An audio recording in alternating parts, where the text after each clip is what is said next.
90 seconds के साथ मैं हूं हुमैरा और आज की अहम खबरें। वजीर आजम शहबाज शरीफ मुत्तहिदा अरब अमारात के सदर और अबू धाबी के फरमानरवा शेख मोहम्मद ज़ैद अल नहयान की दावत पर एक रोज़ा सरकारी दौरे पर अबू धाबी पहुंच गए।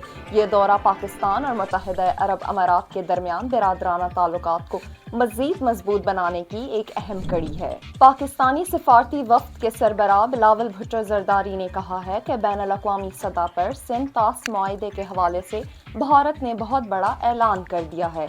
इस पर अमल दरामद होगा और इंडिया हमारी पानी की सप्लाई रोकता है तो इस सूरत में जंग होगी। पाकिस्तान स्टॉक एक्सचेंज में नई तारीख रकम। वफाकी बजट के बाद सरमायाकारों के एतमाद और मस्बत तवक्कुआत के बाइस मार्केट जबरदस्त तेजी के साथ 1,26,000 पॉइंट्स की नई बुलंद तरीन सतह पर पहुंच गया। खैबर पख्तूनख्वा हुकूमत ने सैलाब से मुतासरा इलाकों समेत सूबे भर के दही इलाकों में सड़कों की तामीर के लिए एशियाई तरक्याती बैंक से 51 अरब 44 करोड़ रुपए का कर्ज लेने का मुआहिदा कर लिया है। मंसूबे पर रवा बरस काम शुरू कर दिया जाएगा। फाइनेंस बिल 2025 में सख्त इकदाम। नए मुजवजा कानून के तहत उन अफराद पर 50,000 रुपए जुर्माना आयद किया जाएगा जो मुकर्ररा वक्त पर अपने इनकम टैक्स गोशवारे जमा नहीं करवाएंगे। विफाकी वजीर बराए मनसूबा बंदी अहसन इकबाल ने पाकिस्तान तहरीक इंसाफ को भारत की प्रॉक्सी करार देते हुए कहा है कि पीटीआई दौर में मुल्क अंदरूनी तौर पर दिवालिया हो चुका था।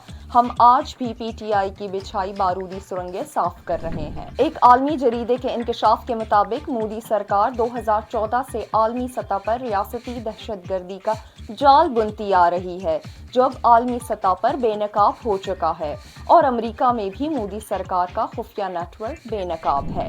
पाकिस्तान समेत पूरी दुनिया में आज चाइल्ड लेबर डे मनाया गया। इंसानी हकूक की तंजीमों के मुताबिक पाकिस्तान में बच्चों की मजदूरी की बड़ी वजह गुर्बत और कानून पर अमल दरामद ना होना है। अब तक के लिए इतना ही। मजीद अपडेट्स के लिए सुनो पख्तूनख्वा के साथ।